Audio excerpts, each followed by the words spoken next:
খুলনা ফুলতলার আলোচিত হানি ট্র্যাপের ঘটনায় তিনজনকে আসামি করে 2012 এর পর্নোগ্রাফি নিয়ন্ত্রণ আইন 8-2, 8-7 ধারা মোতাবেক ফুলতলা থানার মামলা নম্বর 6 জিআর 69 30/7/2026 তারিখে মামলা রুজু হয়েছে। ওরে মারছে যে সাংবাদিক সাদ্দাম ইরাই থেকে মারছে। ওর সঙ্গে আর একটা ছেলে ছিল এবং ওর মোটরসাইকেলের গাড়ির চাবি কাড়ি নিয়েছিল। মোটরসাইকেলের গাড়িটা চাবি যে কোনো এক জায়গায় ফেলাই দেয়। বেলাই দেওয়ার পর আমার থানায় এসে বলে যে ভাই অমুক জায়গাটা চাবি ফেলাই দিয়েছি, গাড়িটা বাঁচান। সেই চাবিটা পরে মিলন বলে, তারপরে সেই চাবিটা আমি খুঁটে নিয়ে আসি, ও সাইড করে দেয়। ওই মারে আছে মোটরসাইকেলের চাবি নেওয়ার লেগে। এবং টাকা তার আগে ওর পিঠ ঠিট দেখালো যে প্রচুর মার দিয়েছে, পিঠ দেখেন লাল মারছে সাদ্দাম এবং ওর সঙ্গে যে ছেলেটা থাকে, হ্যাঁ মারছে। ফুলতলা থানার অফিসার ইনচার্জের প্রেস রিলিজের মাধ্যমে জানা যায়, ফুলতলার আলোচিত হানি ট্র্যাপ বা মধু ফাঁদে ফেলে মিলন নামের এক ব্যক্তিকে ব্ল্যাকমেইল করার চেষ্টায় তিনজনের নামে মামলা দায়ের করেছে ভিকটিম মোহাম্মদ মিলন হোসেন, যাদের মধ্যে 1 নং আসামি সাবিনা বিশ্বাস ওরফে রিয়া বিশ্বাস, পিতা আব্দুল মজিদ মোড়ল, মাতা হামিদা বেগম, সাং নওপাড়া, বউবাজার 5 নং ওয়ার্ড, অভয়নগর, যশোর।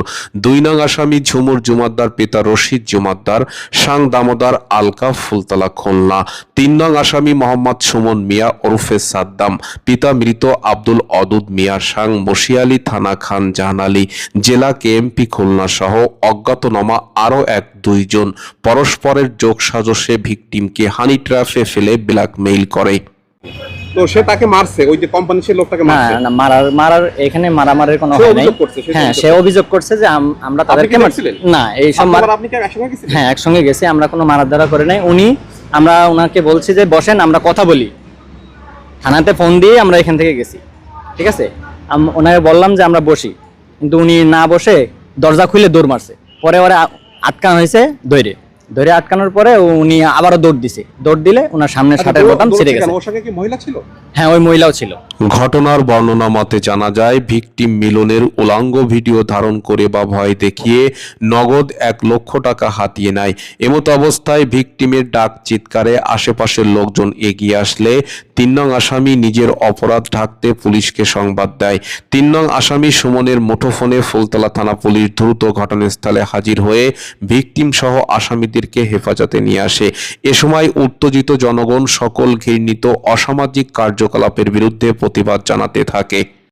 শব্দ শুনে সবাই জিজ্ঞাসা করছে ওইখানে কি এসেছে। আমি বলছি ওই ঘরের ভিতরে শব্দ হচ্ছে, তাই শুনে আশেপাশের মানুষ বেড়ে আসলো। আর তার আগে তো ওই ভাবি দিয়ে মানে যাকে ধরেছে ওই মহিলা ওই পুরুষটা খাবার নিয়ে ওই ঘরে ঢুকছে। আমরা তো ওখানে অনেকক্ষণ 1 ঘন্টার উপরে বসা। ঢোকার পরে তারপরে খানিকটা 5-15 মিনিট পরে ওই সাংবাদিক দুটো ঢুকেছে, মানে ওই ডাকেছে। না।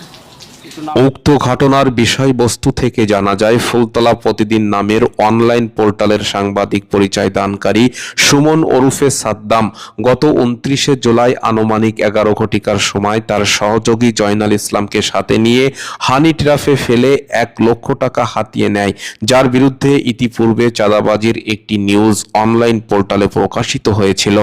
1 লাখ টাকা ছিল? জি, 1 লাখ। কে কিনেছে? সাদ্দাম। আর কে?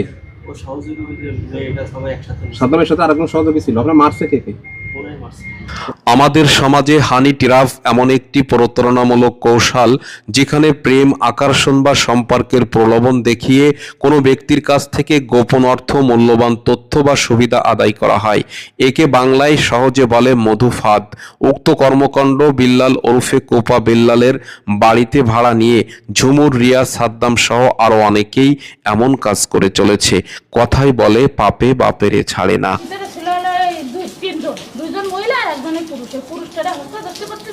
তখন আমি একটু বলতেছি ছেড়ে দেন, দরজা খোলেন। কিছুতে দরজা খুলবে না। পরে তখন আমি চিৎকার করে বলছি দরজা খুলবেন না, ইচ্ছার কথা। পরে দরজা খুলে গেছে। খুলে যাওয়ার পরে তখন ওই লোকটা এখানে বেরো আছে, আস্তে আস্তে পুলিশ এসে গেছে। তখন পুলিশের আজকে চলে গেছে।